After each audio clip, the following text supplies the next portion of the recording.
Hvad er en vektor? En vektor er mængden af alle pile, der har samme længde og i samme retning. Forklar hvad der forstås ved en repræsentant for en vektor. Ved en repræsentant forstås, at der er to pile med samme retning og samme længde. Altså repræsenterer de den samme vektor. Her har vi to repræsentanter for den samme vektor. Hvad betyder en vektors koordinater?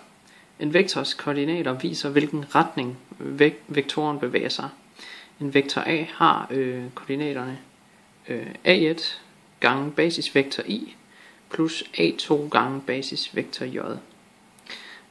Og som I ser her, så har vi basisvektor I, det er den, der går 1 ud og 0 op. Basisvektor J, den går 0 ud og 1 op. Eksempelvis har jeg tegnet en vektor her med koordinaterne 2 over 4. Og det betyder, at vektoren det er så 2 gange vektor I plus 4 gange vektor J. Som I ser her, ikke? Og det vil sige, at vektoren den bevæger sig 2 ud af x-aksen og 4 op af y-aksen. Hvad forstås ved prikproduktet mellem to vektorer? Prikproduktet mellem to vektorer er en form for gange mellem to vektorer. Hvis vi har to vektorer, vektor A, A1, så har den jo koordinater A1 over A2, og vi har vektor B, B1 over B2. Så prikproduktet mellem de to vektorer, det er så A1 gange B1 plus A2 gange B2. Så det vil sige, at når vi laver det her prikprodukt mellem de her to vektorer, så får vi altså et tal som resultat. Hvad er en tværvektor? Givet af, at vi har en vilkårlig vektor A, der er tværvektoren til vektor A. Den vektor, der fremkommer, vil vi dreje vektoren 90 grader i positiv omløbningsretning. Det vil sige, her er tværvektoren. Hvordan finder man koordinaterne til tværvektoren? Givet af, at vi har en vilkårlig vektor A, som er A1 over A2, så er tværvektoren til vektor A. Det finder man så ved at tage minus A2 over A1.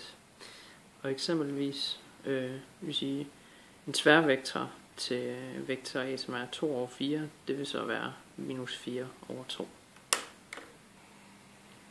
Jeg vil nu bevise, hvordan vi finder længden for en vektor. For en vektor A, som har koordinaterne A1 over A2, så er længden bestemt ved at tage kvadratroden af A1 i anden plus A2 i anden.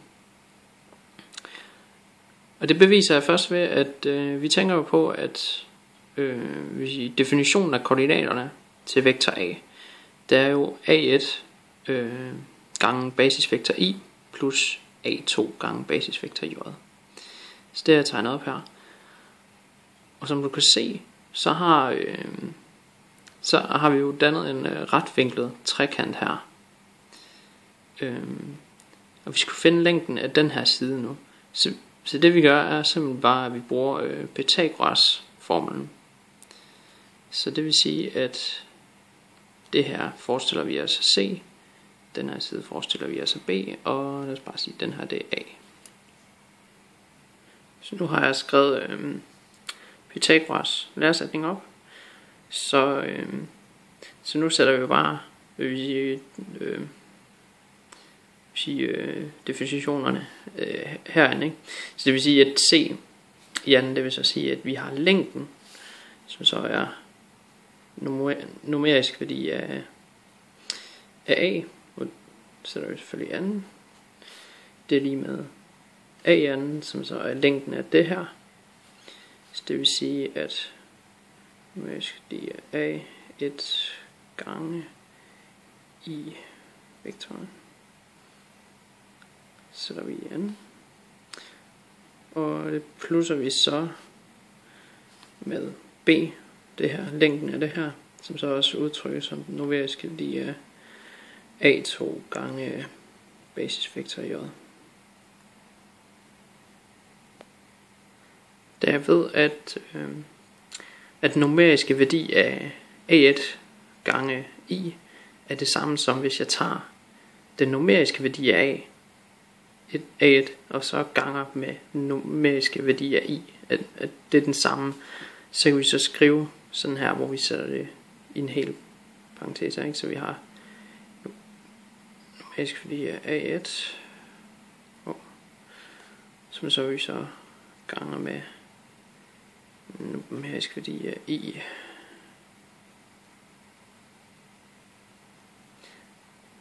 Så der vi så en helt parentes i anden, og det samme gør vi med den herover.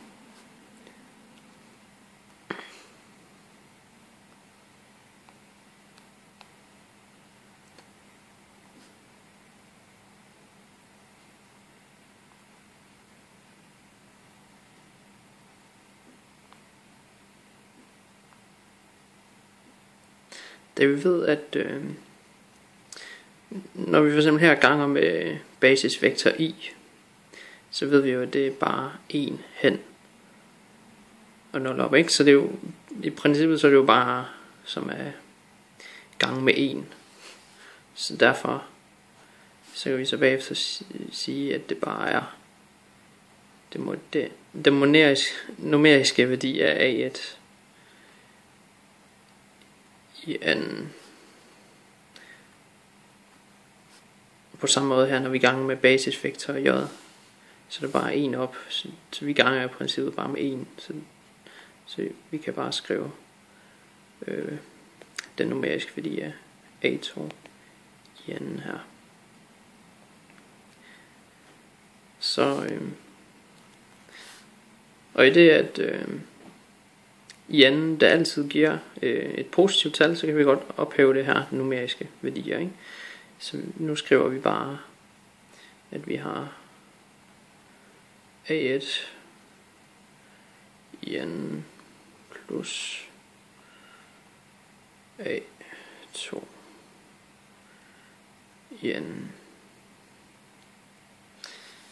Så, og det sidste vi gør her, skriver lige den her på igen.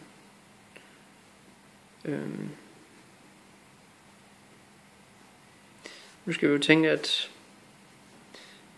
heroppe så havde vi jo længden opløftet i anden. Nu ophæver vi det jo bare ved at sætte det hele i en kvadratrodet. Så det vil sige, at vi har A1 i anden plus A2 i anden. Så det var det bevis. Jeg vil nu bevise en regel fra prikproduktet, hvor der gælder, at for en vilkårlig vektor A, så hvis man ganger vektor A med vektor A, så får man altså længden af vektor A i anden. Det gør jeg på den måde, at vi bruger definitionen, reglen på prikproduktet. Så vi siger, at skal vi lave vektor A gange vektor A, det er jo det samme som ved koordinaterne af A1 over A2. Det ganger vi så igen A1 og A2. Så kan vi så se, at vi får de her to gange hinanden, ikke? Så vi får A1 i anden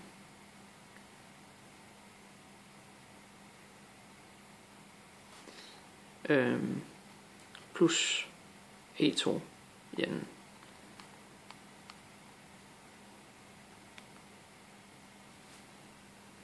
For lidt siden, da jeg beviste formlen for længden af vektorer, så fandt vi ud af, at længden af vektor A i anden var det samme som det herover. Og som vi se, så har vi, hvis I sige, at det her er lige med det her, så det vil sige, at nu har vi egentlig bevist det, fordi at vi ved, at det her er det samme som længden af vektor A i anden, ikke? Så det vil sige, at når man prikker vektor A med sig selv, så får vi altså kvadratet af af længden vektor A. Jeg vil nu bevise afstandsformlen, som viser, at længden fra koordinat A til B, det er lige det her, vi ser her på højre side. Jeg har så tegnet op her de her koordinater A og B, hvor A selvfølgelig har koordinaterne A1, Y1, og B har x2, y2. Og vi skal så finde afstanden mellem de her to koordinater, og det ved vi jo godt, hvordan vi gør, ikke? Så tager vi jo så x2 minus x1 over y2 minus y1. Og da vi ved, at afstanden her, det vil være det samme som at finde længden af det her stykke. Så derved så sætter vi numeriske tegn om det her. Og i det vi ved det, så kan vi bruge den formel, som jeg beviste før, med længden for en vektor, som er med kvadratrodet af A1 i anden plus A2 i anden. Så det vil sådan sige nu, at vi skal forestille os, at A1, det er så x2 minus x1. Så sætter vi det bare ind i stedet for det her.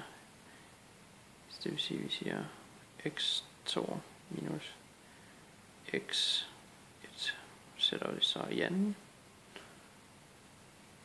Og på samme måde, så sætter vi det ind her med A2. Så med det her stykke, ikke? Det vi har her, så kan vi også sætte det ind. Så der har vi y2 minus y1. Og så sætter vi igen. Og det er så det vi har heroppe, så det bevis er færdigt nu. Så det vi gjorde her til sidst var jo bare, at vi ligesom indså afstanden var det samme som længden af det her stykke, så derved kunne vi bruge den her formel, som vi havde før, hvor vi fandt længden af en vektor A. Og da A1 er det samme som det her, så kunne vi sætte det ind her og A2, ikke? Så på den måde så har vi så fundet afstanden mellem de her to koordinater.